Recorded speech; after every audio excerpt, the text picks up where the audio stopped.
Rennae Stubbs makes intriguing claim about Aryna Sabalenka after WTA finals defeat. That's an amazing thing to say. Aryna Sabalenka saw her 2025 end in disappointment as she lost the final of the WTA finals to Elena Rybakina. Having held the #1 spot in world tennis for the last 2 years, she came into the match as the heavy favorite, but things didn't stay true to form. Sabalenka vented her frustration after losing to Rybakina, and now she will sit down with her team and come up with a plan of attack for next year. Sabalenka issues a pretty relaxed statement after losing her latest final, and it's still been a decent season for the Belarusian even if she might have craved more.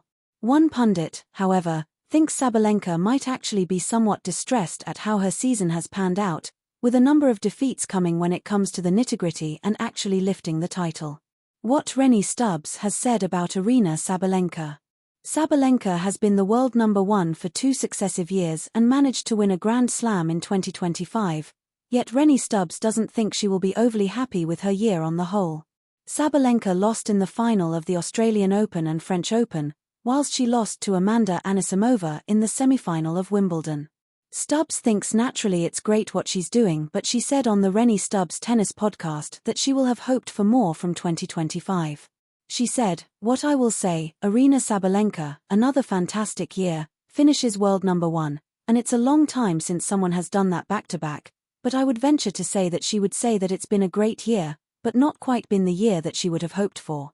Times that's an amazing thing to say when you reach as many finals as she has as the pinnacle as in world #1 2 years in a row, like the consistency she showed this year was outrageously good, but having only won one major title, the US Open, I would say that she would say that this year is a little bit of a failure.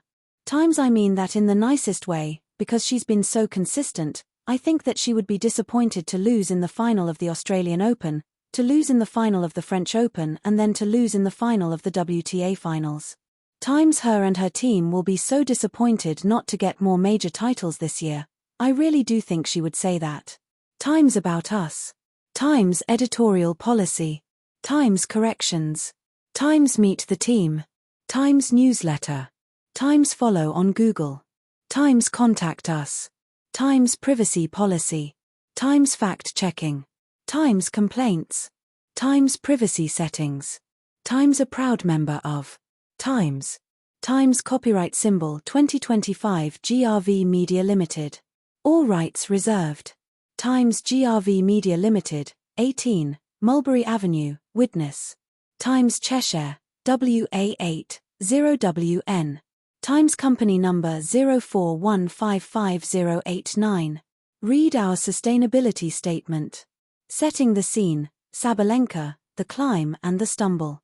Aryna Sabalenka arrived at the end of the 2025 season in a position of dominance. World #1, multiple major finals reached, trophies collected, a clear benchmark for the tour. For much of the year she looked like the one to beat the power game, the relentlessness, the sheer consistency.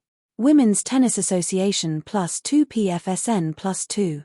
Yet, despite all of that, there is a recurrent narrative, near misses. Finals lost, opportunities slipped through, that razor-thin edge between winning and falling short. For Sabalenka, the year could be summed up as almost, but not quite enough in multiple big moments. Into that context enters Rennae Stubbs. A respected former player and coach, Stubbs has commented often on Sabalenka's season, her behavior, and what she perceives as a frustration underneath the surface. One quote of hers captures the paradox well. And that's an amazing thing to say when you reach as many finals as she has. The consistency that she had this year was outrageously good. But having only won one major title, I would say that she would say that this year was a little bit of a failure. And I mean that in the nicest way, PFSN. The idea, mentally, emotionally, Sabalenka has delivered more than most, but the one thing she really wants, or that the wider world expects, still eludes her. That gap between expectation and result is fertile ground for tension.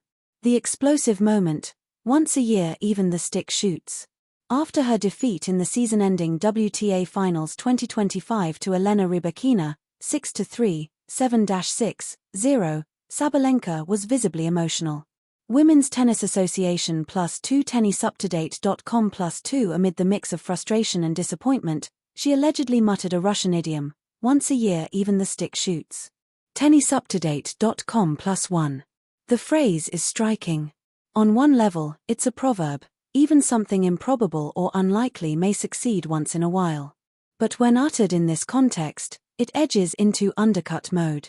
The implication, Rybakina's win was, in Sabalenka's view, more a fluke than a triumph of merit. That kind of comment resonates beyond the match result. It hints at how Sabalenka viewed the defeat, not just as I lost because she was better today but perhaps as she got lucky, and I didn't. It reflects the frustration of being dominant, yet still not victorious when it matters most. Why Stubbs' comment, "That's an amazing thing to say," hits home. Stubbs's tone captures something essential. When someone achieving so much still describes it as a failure or deficiency, that's a telling psychological clue. Sabalenka's season was phenomenal, by any objective measure. But to her, and to Stubbs, there remains a sense of what more. When Stubbs calls that statement an amazing thing to say, she is highlighting two things. The internal standard Sabalenka holds herself to, "I should have done better than this." The emotional burden of being elite, irony that so much success still leaves a player feeling short. In a way, that remark puts Sabalenka's year into a mirror. Not just wins and losses, but the internal narrative she is living. And for Stubbs, it's a moment of recognition, both of Sabalenka's greatness, and of the invisible psychological threshold that separates the great from the legendary in sport. The deeper layers. What this tells us about Sabalenka and Sport A. The paradox of dominance and dissatisfaction. Elite athletes often live in a weird tension. Success breeds expectation, and expectation breeds scrutiny. For Sabalenka, being world number one and winning major titles should be source of unmitigated pride, but the fact that she still feels something is missing reveals how high the bar is. Stubbs's comment underlines that paradox. You could have an outstanding year and still feel you failed. B. Emotional honesty versus public perception. Sabalenka's on-court personality has always been fiery, unfiltered, even vulnerable. Her comment, the idiom, is raw, unedited. But in the modern sport environment, where image and sound bites travel globally, such an utterance becomes part of the narrative. Stubbs is forcing that narrative into the open. We don't just look at your trophies, we look at your words and mindset. See the margin between winning and winning enough. In sport, it's not just about winning, it's about winning when it counts. Sabalenka has arguably done more than most this year, yet, the regret suggests she sees the